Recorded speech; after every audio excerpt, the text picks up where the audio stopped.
Well, cruises are out, but people are still looking to hit the water. Sales of luxury boats and yachts are booming.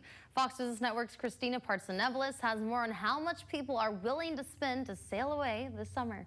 Boat dealers across the country are seeing a rising tide of sales thanks to the coronavirus. You have the cancellation of summer camps, vacations, as well as sports leagues, along with the combination of 50 states lifting the restrictions on boating, which means demand is booming.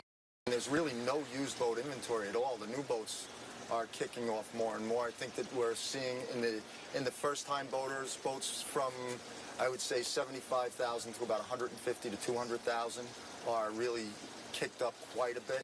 New data from the National Marine Manufacturers Association suggests that the worst of the pandemic impacts is behind the boating industry, with personal watercraft sales 75% higher in May versus last year. Through the end of April, we were shut down for almost 8 weeks, and we were down, our business was down almost 44%.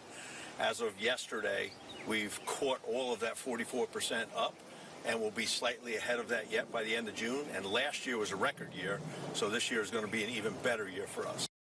Boating is not a cheap endeavor, with the retail price of a new aluminum boat package averaging $36,000 and a new 3-person personal watercraft at $12,000. Popular picks are powerboats, as they are easier to navigate, while sailboats usually require in-depth research. Low fuel costs and lower interest rates are helping close deals. Sales have been so brisk throughout the industry, inventories are getting low everywhere. And new trends show that some families are pooling their funds together to purchase a boat.